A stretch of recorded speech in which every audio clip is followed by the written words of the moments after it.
want to share something with you that has changed my life.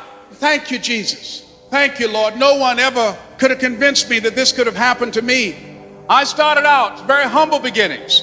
When I was in 5th grade, I was identified as EMR, labeled educable, mentally retarded, put back from the 5th grade into the 4th grade, and stayed in that category until I got out of high school. But I met a high school teacher who one day changed my life. He said, someone's opinion of you does not have to become your reality. And ladies and gentlemen, I started working on my dream. And most people don't work on their dreams. Why? For many years I didn't. It's because of fear, the fear of failure. The other thing is that most people, ladies and gentlemen, they get comfortable. They stop growing, they stop working on themselves, they stop stretching, they stop pushing themselves, and they end up becoming very cynical about life, and they throw in the towel on themselves, on their families, and on their dreams. I don't know nobody that's not trying to be happy or successful. If you're not trying to be those two things, something's seriously wrong. For us to create an excuse for anything, it's unacceptable. It's really, really unacceptable. You can't. Why would you not go for it? Why would you not take a chance? At one point in time, you got to take a chance on you. But see, let me help you understand something, in case you ain't thought about that. I want you to remember something, that all of us were created in God's image. Everything that I have is by the grace of God. The good that you see in you, that's God. That's God. When you care about somebody, that's God. When you feel sympathy for somebody, that's God. When you help somebody, that's God. Everybody in here got a piece of God in them. Everybody. Nobody's gonna take you to the front of the line unless you push your way to the front of the line. Let me tell you that again. Nobody is gonna take you to the front of the line unless you push your way to the front of the line. I want you to take the craziest dream you ever had. That dream that you were too embarrassed to tell anyone about. I want you to make it a reality. I don't want you to dream, I want you to do. Don't be afraid to close your eyes and dream, but then open your eyes. Now, some of your dreams are gonna take longer than you think.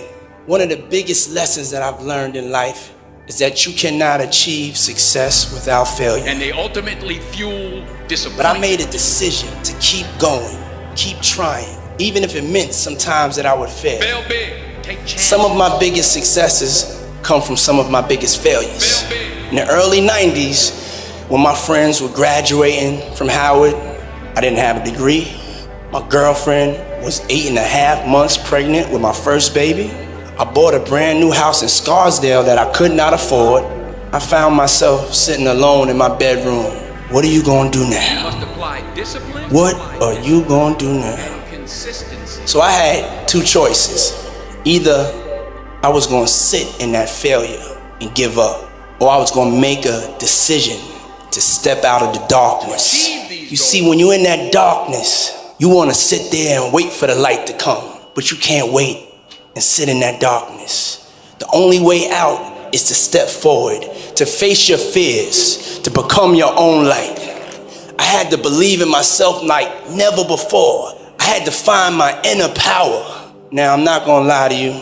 There's gonna be a lot of times y'all about to fail. I'm still failing every day. We are all a work in progress. One day, you'll be sitting in the dark. But in that moment, I want you to remember the power of you. For a lot of people, the distance between their dreams and their reality is intimidating, and they get stuck. And the only way forward is to be real about what it's gonna take for you to achieve those dreams. If you think you wanna do what you think I've done, then do what I've done. You're gonna have to go out there and get it. I want you to be fearless. I want you to be decisive. I want you to make a decision right now that when you fail and you fall to your knees, I want you to remember the power of you. And stick with God. I didn't always stick with him, but he always stuck with me. And I want you to get back up on your feet. Make a decision today that when you're in the darkness, you'll remember the power of you. And as you face these obstacles that I'm telling you about in your life, y'all know my motto: can't stop, won't stop. Because here's the deal. God, when he created all of us, he gave you a gift at birth. At birth, he gave it to you. The cool thing about God is he didn't hide it from you. He didn't put it on a mountain. He didn't put it under the water. He didn't hid it under no rock. He put it in you at birth. God never created a soul without giving them a gift. All of you are gifted at something. The problem is you keep wanting your gift, to be what somebody else's gift is. That's a problem. All of you have a gift. You just gotta quit wanting your gift to be somebody else's gift. Identify your own gift, because you already have it. Here's the way you identify your gift. Your gift is the thing that you do the absolute best with the least amount of effort. That is your God-given gift. Now, ladies and gentlemen, let me share something with you. I do not believe that any of us have dreams that were not given to us for the purpose of accomplishing those particular dreams. I don't know what that dream is that you have. I don't care how far-fetched it might appear to be. I don't care how disappointing it might have been. But here's what I know, that dream that you're holding in your mind, that it's possible that I can have my dream as we run toward it, as we work on it day in and day out. I don't have any college training. What I'm doing now, I could have been doing years ago. But because I did not have a college education, because I didn't believe in myself, because I allowed other people's opinion of me to control my destiny, I didn't act on my ideas. It's necessary that you get the energy drainers out of your life, people who don't want anything, people who are not striving, people who are not challenging themselves, people who aren't growing, people who have stopped dreaming. It's necessary that you align yourself with people who are refusing to leave life just as it is and who want more. My mother used to say, birds of a feather flock together. If you run around with losers, you will end up a loser. It's necessary that you get the losers out of your life if you want to live your dream. But you got to have faith. Faith without works is dead. You hear it all the time. You go to church and you learn all these scriptures, but then you don't apply none of them to your life. I kid you not. These principles of success, they've taken all of these scriptures and they put them in books. I maxed out 3-4 scriptures to get here. Everything comes from the Bible. You really don't need self-help books. All of that information is in Proverbs. They just reworded it because people don't know how to read the Bible. I'm just giving you real talk now. I'm just trying to tell you how I got here. Your real life, the one God really got for you, is in your imagination. It is not in your current situation or your current paycheck. Your problem is you keep telling your imagination to the wrong people. See, if you want to kill a big dream, tell it to a small-minded person. It's dead. How many times, man, have you had a tremendous idea? Something you thought was the one, and you went and told it to your loved ones and your so-called friends, and they shot it down. I mean, you was convinced that it was just, oh man, I just came to you. And you told it to them and they shot it down. And you thought since they was your loved ones and their friends and they got your best interests at heart, you believed them. You was wrong. You let them talk you out of what God got for you. Faith is the substance of things hoped for and the evidence of things not seen. I talk to so many people who get older and they've lost their faith. If you are sitting in here thinking that you're too old to listen to what Steve, hell, I'm 60. I'm 60 years old, but I still rely on my imagination. What I'm sharing with you is stuff that everybody can apply today. I'm just a real dude. I don't even have the education you all have. I flunked out of school. I was hoping I would get on TV. I wrote it on a piece of paper when I was 10, but when I wrote it on the paper, it wasn't factual. It was just hoping. You just gotta start with the hope. Faith is the substance of things that you hope for. You just hope something jumps. Your imagination is actually God showing you a preview of a coming attraction that He has for you. The moment you don't believe in your imagination, you negate what He got for you. Some of y'all still sitting here with the ambition of opening a business one day, but you scared to go start the business because you got a job and you got bills. Rich people got bills. Everybody got bills. Hell, I got bills. You're gonna let the fact that you got some bills stop you from opening the business, the thing that God done put in your imagination? So you're gonna squash that because you got bills. Everybody got bills. It's necessary to know that everybody won't see it, that everybody won't join you, that everybody won't have the vision. It's necessary to know that a lot of people like to complain, but they don't want to do anything about their situation, that you are an uncommon breed. You know, you have to know within yourself that I can do this. Even if no one else sees it for me, I must see it for myself. It's also, ladies and gentlemen, necessary that you be creative.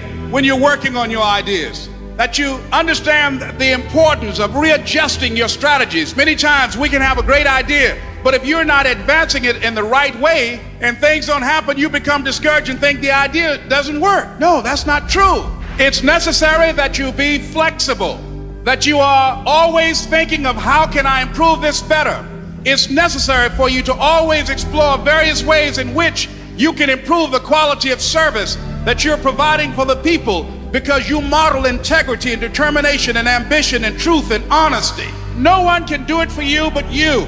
And even though you face disappointments, even though you will experience some setbacks, it goes with the territory. It's not over until I win. And I'm saying to you, what if all of us took that attitude after we face a rejection and a no, or we have a meeting and no one shows up? What if we have that kind of attitude? The car's repossessed. Nobody believes in you. You've lost again and again and again. The lights are cut off, but you're still looking at your dream, reviewing it every day, and say to yourself, it's not over until I win. But the next thing, ladies and gentlemen, I want to share with you that some of you already know that it's hard.